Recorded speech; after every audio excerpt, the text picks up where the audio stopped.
Presidente Rafael Correa, entre las cuestiones que su gobierno enfrenta actualmente, dos tienen más repercusión internacional. Quisiera que usted explicara a los brasileños de qué se trata el conflicto con Chevron.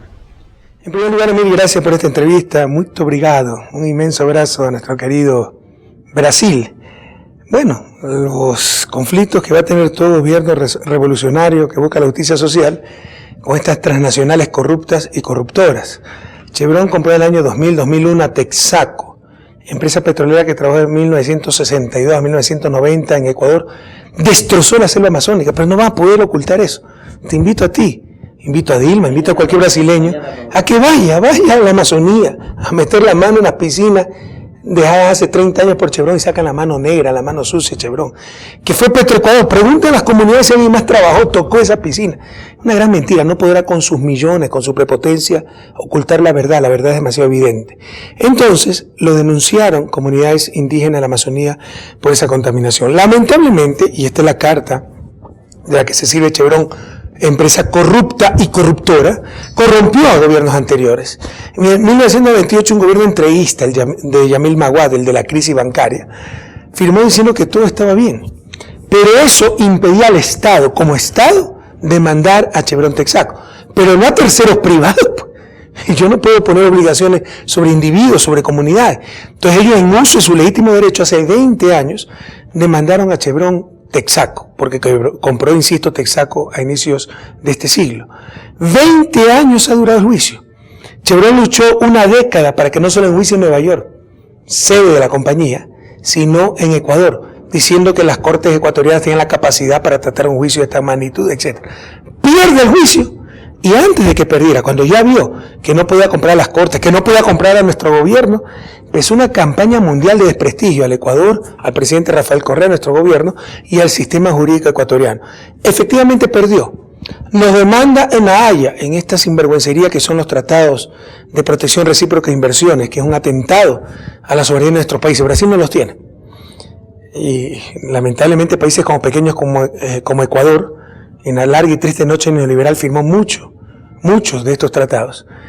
Nos demandan ante La Haya diciendo que somos nosotros, el gobierno, el que tiene que pagar, porque nosotros firmamos en el 98 que todo estaba limpio. No tiene nada que ver lo uno con lo otro. Pero además, Texaco dejó de operar en el 92 en Ecuador.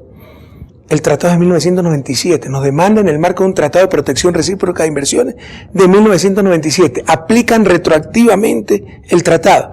Y el tratado no cubre problema entre privados. Es problema entre Estado y transnacional. Este juicio es un problema entre comunidades indígenas en la Amazonía y transnacional. Pese a eso, como esos centros de arbitraje, todos en favor de las transnacionales, es una de las cosas que tiene que enfrentar América Latina, tiene que enfrentar UNASUR.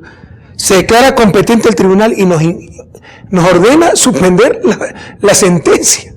Al gobierno le ordena suspender la sentencia de cortes independientes. O sea, se acabó la independencia de la justicia, se acabó la soberanía del país. Todo eso estamos enfrentando. Pero tenemos el arma más poderosa que se haya inventado para tanta prepotencia, tantas centenas de millones de dólares, tantos lobistas, tantos abogados. Y es la verdad. Te invito mañana a que vayas a la Amazonía ecuatoriana a meter la mano en las piscinas dejadas por Chevron. Preguntes a la comunidad si después de Texaco alguien más tocó esas piscinas y verás que te sale la mano sucia de brea. Es la mano sucia de Chevron. No podrán ocultar la verdad. El otro tema es Yasuní.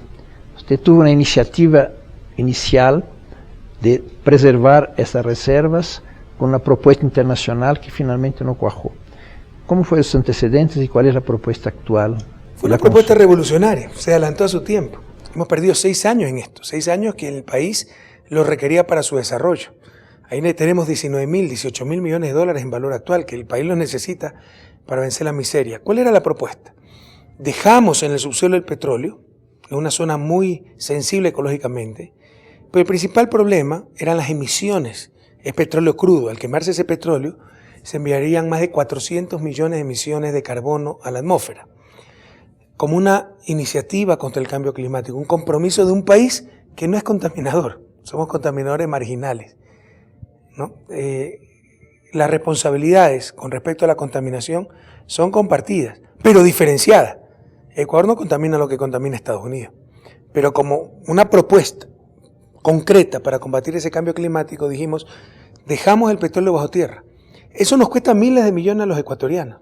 Nuestro mejor negocio financieramente sería sacar ese petróleo, pero queremos contribuir en la lucha contra el cambio climático, pero que se corresponsabilicen los contaminadores, pagando la mitad del valor del petróleo que se encuentra bajo tierra. Nunca se corresponsabilizaron. Han pasado 6 años, no podemos esperar más. Así que siempre dijimos, en caso de que no se corresponsabilicen, tenemos que ir al plan B. Con suma responsabilidad ambiental y social, extraer ese petróleo que se necesita para el desarrollo del pueblo ecuatoriano. Y eso es precisamente lo que estamos haciendo. Se va a afectar menos del 1 por 1000 del Yasuní. La iniciativa se llamaba Yasuní ITT. ITT significa los campos Ispingo, Tambococha, Tiputín. 80% del Tiputín ni siquiera está en el Yasuní. El problema eran las emisiones, no el impacto en el bosque. Siempre lo dijimos, no el impacto en el parque. El impacto es mínimo. Pero debido a la falta de corresponsabilidad de los contaminadores globales, tomamos la decisión responsable, histórica, coherente, de extraer ese petróleo. Porque yo no voy a sacrificar a los pobres del Ecuador en el altar de los contaminadores globales. Hicimos lo que pudimos, sin ser nuestra responsabilidad. No somos los mayores culpables. Todos somos culpables de la contaminación de nuestro planeta, pero no somos los mayores culpables. Pero si ya los mayores culpables no se corresponsabilizan, yo no voy a poner a los pobres de la patria tontos útiles de esos contaminadores globales. ¿Habrá una consulta sobre el tema? Bueno, se están recogiendo firmas, existe el derecho constitucional, si reúnen 5% del padrón, cerca de 600.000 firmas, podemos ir a consulta, nosotros no tememos al pronunciamiento del pueblo ecuatoriano. ¿Tienen definido de qué van a hacer con los recursos? Sí, básicamente, paradójicamente, mire, donde más pobreza existe en el Ecuador es en la Amazonía, región de la cual hace 40 años se saca la riqueza nacional, el petróleo, pero así ha sido de inequitativo el país. No solo ha habido inequidad social, extremadamente ricos y extremadamente pobres, sino inequidad regional. Unas regiones concentraban todo, otras regiones no tenían nada. Inequidad étnica. La pobreza se concentra en zonas indígenas que están en Amazonía. Entonces, sobre todo para combatir la pobreza en Amazonía, la entiende esto Brasil y el mundo. Hay mucho mito en esto. El principal peligro para la Amazonía ecuatoriana no es el petróleo, es la expansión de la frontera agrícola y pecuaria, que cada vez destruye más bosque. Y yo no le puedo decir a un pobre, muérete de hambre, y no tales. Tengo que darle alternativas de empleo. Para eso se necesitan esos recursos. La principal fuente de contaminación del agua dulce ecuatoriana no es el petróleo, no es la minería, son las aguas servidas de las ciudades. Y la pobreza, debemos entender eso, también contamina. No en una magnitud que contamina la riqueza, pero la riqueza contamina globalmente. No sienten todos los efectos de su contaminación. La pobreza contamina localmente. Contamina en el río, porque las aguas servidas van al río y en ese mismo río se bañan, de ese mismo río beben, con ese mismo río utilizan el agua para cocinar. La principal fuente de contaminación del agua dulce ecuatoriana son las aguas servidas de nuestras ciudades. Y para solucionar eso se necesitan miles de millones de dólares. Entonces, paradójicamente, el buen uso de nuestros recursos naturales ayuda a conservar el medio ambiente, no a destruirlo.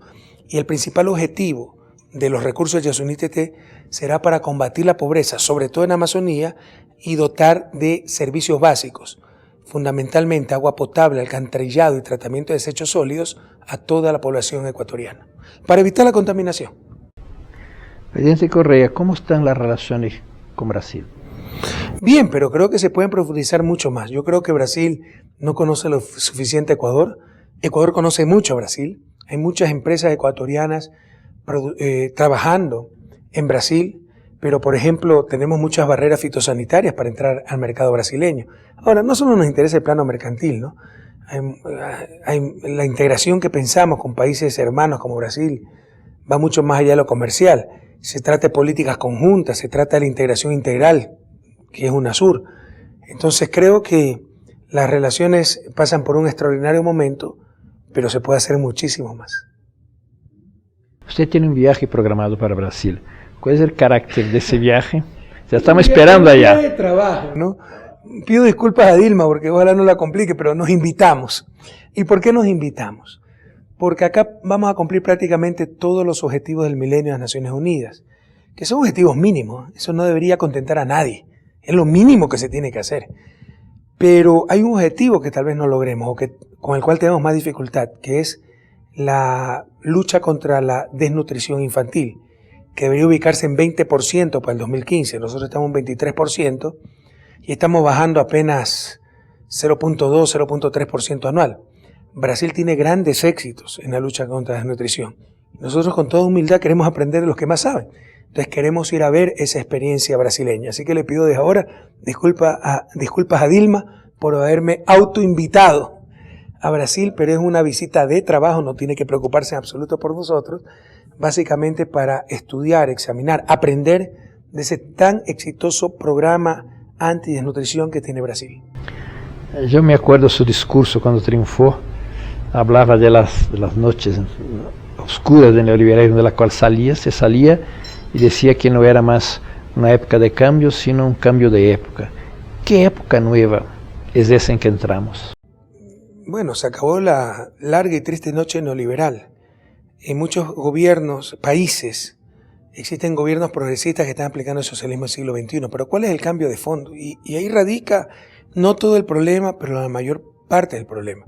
Es condición necesaria para el desarrollo, no suficiente. Ese es el problema del desarrollo. Hay muchas condiciones necesarias, pero ninguna suficiente. Se necesita ciencia y tecnología, pero eso no es suficiente. Lo pueden aplicar, la pueden utilizar nuestras élites solo para concentrar más ingresos y diferenciarse. Entonces, una condición necesaria, fundamental, es el cambio en la relación de poder. ¿Cómo se explica el subdesarrollo de América Latina? ¿Por qué América del Norte se desarrolló y nosotros no? Si teníamos más recursos naturales, teníamos civilizaciones, aztecas, mayas, incas, ya tenían tribus nómadas, tenían esas civilizaciones tecnología. Ese es el gran enigma, uno de los grandes enigmas del desarrollo. Y las respuestas son complejas, pero parte de esa respuesta es la clase de oligarquía que ha tenido América Latina, excluyente, que ha utilizado los frutos del progreso no para mejorar al resto, sino para diferenciarse del resto. Entonces un verdadero desarrollo pasa necesariamente por cambios en las relaciones de poder.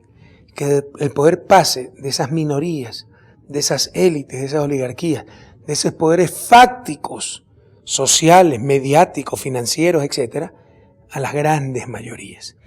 Entonces yo te puedo decir, el verdadero cambio de época, más allá de los avances en carreteras, en servicios sociales, etcétera, consiste en transformar los estados burgueses latinoamericanos en verdaderos estados populares. Consiste en cambiar la relación de poder de unas minorías a las grandes mayorías. Ecuador había tenido creo que 5 presidentes en 5 años o algo así. 7 presidentes en 10 años. En 10 años, bueno. Usted triunfó, el país se ha transformado enormemente, usted fue reelegido, tiene una amplia mayoría en el Congreso. ¿Usted resumiría cuáles son las grandes transformaciones que su gobierno ha logrado realizar hasta ahora en Ecuador? Insisto, la principal transformación es el cambio del poder político, del poder real. De unas élites, aquí lo más intolerable parecía normal. Por ejemplo, que en dólares, nosotros tenemos dolarización, tenemos una moneda extranjera, haya tasas de interés del 20%, pero el salario básico era $150. Y si aumentaba $10 el salario básico, los medios de comunicación, Fondo Monetario, las élites te hacían una campaña populista. O sea, lo normal era todo para el capital, nada para el trabajo humano. Y eso parecía como normal. Entonces creo que hemos cambiado esas relaciones de poder, hemos puesto al ser humano sobre el capital, al trabajo humano sobre el capital. Pero yo te diría, como lo dije el 24 de mayo, creo que el principal logro de este gobierno ha sido vencer la desesperanza. Yo encontré un país desmoralizado, inmovilizado. Nos habían convencido, esa es una de las estrategias para dominarnos, a través de sus medios de comunicación, etcétera, que los ecuatorianos éramos los más corruptos, los más perezosos, los más mediocres, que no podíamos siquiera tener moneda nacional, que las buenas carreteras eran para Colombia, Perú, Chile. Hoy Colombia, Perú y Chile desean las carreteras ecuatorianas. Hemos vencido la desesperanza, hemos recuperado la autoestima y yo creo que ese es el logro fundamental. Pero además de eso, te insisto, ya en cuestiones reales se ha cambiado la relación de poder. Ya el poder no está en las élites, está el poder en las grandes mayorías. Sin embargo, esto todavía no es irreversible y esa es la lucha, ese es el desafío. La continuidad del dólar como moneda nacional, ¿en qué medida afecta y qué tipo de estrategia de salida? ¿Solo una moneda regional podía ser una vía de salida? Bueno, la dolarización fue un gran error.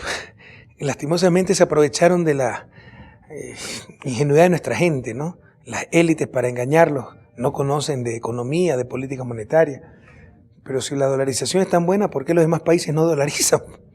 Porque la moneda nacional es el principal instrumento de política monetaria. Y la política monetaria y económica, de política económica en general, la política económica no es otra cosa que coordinación social. La moneda nacional es el principal instrumento de coordinación social. Si tú tienes un empresario con máquinas y necesita trabajo humano, y tienes un trabajador con capacidad de manejar esas máquinas, desempleado, y el empresario no tiene ese trabajador, si no hay adecuada política monetaria, hay desempleo, hay subutilización de recursos. Pero con adecuada política monetaria, dándole un crédito a ese empresario, contrata al trabajador y se reactiva la economía. La moneda es el principal instrumento de coordinación social. Y ese instrumento, ingenuamente, estúpidamente, renunció el país. Por supuesto, en economía no hay cosas que sean totalmente malas ni totalmente buenas. Todo tiene beneficio y perjuicio. La dolarización tiene mucho más perjuicio que beneficio, pero tiene beneficio. Te controla la inflación, te disipa incertidumbre, no necesitas reservas. Pero, por ejemplo, pierdes la política monetaria. Entonces eso fue un gravísimo error. La dolarización no es otra cosa que un tipo de cambio fijo extremo. Mira lo que pasa con Europa con esta clase política, no sale su recesión. Entonces haber crecido con dolarización realmente para los que entienden de economía es un gran logro. Entonces alguien dirá, bueno, usted es incoherente, critica tanto la dolarización, ¿por qué no sale de ella? Porque los costos de salida son inmensos. El problema es el costo de salida, que puede crear un caos social y económico. Y yo creo que una de las pocas alternativas en el mediano plazo para la dolarización es ir hacia monedas regionales, que probablemente por el tamaño de Brasil no lo necesite, pero que países pequeños, economías abiertas como Ecuador, la propia Colombia, Perú, etcétera, Bolivia, sí creo que lo necesitan y creo que necesariamente deben ir a aquello, a monedas regionales en el mediano plazo, y eso puede ser una alternativa para la dolarización. El dólar como moneda ecuatoriana es un obstáculo para el ingreso pleno de Ecuador en el Mercosur. No, o sea, sí es uno de los peros. Si entiendo bien tu pregunta, sí tendría razón, si la entiendo bien, reflexionar un poquito más. O sea, per se no es un problema, pero como entendemos de economía, ¿no? Precisamente por la dolarización es que hemos tenido que reflexionar muchísimo para entrar a Mercosur. Porque si Argentina, Brasil, Paraguay, Uruguay, Venezuela, que están en Mercosur, tienen un problema en su sector externo, Argentina le vende mucho a Uruguay, se deprecia la moneda uruguaya y se equilibra el comercio. Brasil le vende demasiado a Argentina, se deprecia la moneda argentina y se equilibra el comercio. Ecuador no tiene moneda nacional. Entonces, entrando a Mercosur, pierde la única política que le quedaría para equilibrar su sector externo, que es la política comercial. Por eso, por no tener moneda nacional, es que estamos pidiendo a Mercosur mucha flexibilidad y muchas especificidades para el caso ecuatoriano. Y en ese sentido tienes razón, la dolarización ha demorado nuestro ingreso a Mercosur. Usted es economista y se volvió presidente de la República. ¿Qué es lo que usted aprendió de nuevo de economía en la presidencia que no aprendió como economista fuera? Muchísimas cosas. Te pongo solo un ejemplo. Siempre supe como economista más un especializado en desarrollo que la infraestructura ayuda al desarrollo. Nunca me imaginé el efecto que tendrían esos intangibles, la autoestima, el reconstruir la confianza social. Es decir, cuando un poblado tenía solo, como decimos, un chaquiñán, un camino de mula, un lecho seco de río como camino, y ahora tiene una autopista de primera categoría, no es solo el transporte el que mejora, es la autoestima de esa gente, la actitud, el sentirse parte de una sociedad, el confiar en la democracia, el confiar en su gobierno. Y eso no te lo decían los libros de texto. Entonces, yo he aprendido mucho de economía aquí en el gobierno, cosas que no te dicen los libros de texto y sobre todo intangibles, que fundamentalmente la economía ortodoxa no los toma en cuenta porque no se pueden medir, no se pueden tocar, pero existen. Por ejemplo, esa cohesión social, esa recuperación de la fe en nosotros mismos, esa recuperación de la autoestima social. Y eso es uno de los efectos de la infraestructura, que no se lo aprenden los libros de texto. Para concluir, presidente, ¿cuál es la situación de los ecuatorianos en España. Creo que alcanzaron a ser 700.000, producto casi inmediato de la dolarización, y no sé cuál es la situación actual con la crisis de allá. Tengo entendido que el Estado ecuatoriano ahora tiene representación de los ecuatorianos viviendo afuera, ¿no? A ver, el único éxito en exportaciones en la larga y triste noche neoliberal fue la exportación de seres humanos. Porque dada la crisis de 1999, fruto directo del fundamentalismo neoliberal, aquí no hay donde perderse. En 1994, en plena noche neoliberal, vienen con su fundamentalismo y dicen, solito el mercado se regula. Así que hay que eliminar los controles del mercado financiero. Y reforman profundamente la ley de instituciones financieras, eliminan los controles de regulaciones bajo el supuesto de que el mercado se autorregulaba. Se autorreguló también que en 1999, 5 años después, quiebran 16 bancos por corruptelas, por falta de reservas, por préstamos vinculados, por plata en el exterior, por utilizar plata de los depositantes para sus edificios de lujo, etcétera, etcétera. Eso quiebra la economía y en pocos años cerca de 2 millones de ecuatorianos huyen por todos los medios del Ecuador. Una verdadera, Ecuador es un país de 15 millones de ecuatorianos ahora. En esa época habrá tenido unos 12 millones. Una verdadera tragedia social. Para mí la mayor tragedia de la historia del país. Es que es fácil hablar de cifras, ¿no? Pero si tú palparas el dolor humano, por ejemplo, niños que se crían sin sus padres, madres que están en España 15 años y nunca han vuelto al país porque están ilegales, nunca han visto a sus hijos. Suicidio infantil, porque había cantones, los cantones son los municipios, donde 60% de los niños se criaban sin sus padres. Se suicidaban niños de 12, 13 años. Fenómenos nunca antes vistos en nuestro país. Entonces, una cosa es hablar de cifras, otra cosa es palpar. Yo no he palpado directamente, pero sí he estado en contacto con esa gente y se nos parte el alma. Bueno, viajaron a España, Italia, no se necesitaba visa en ese entonces, después sí pusieron visa.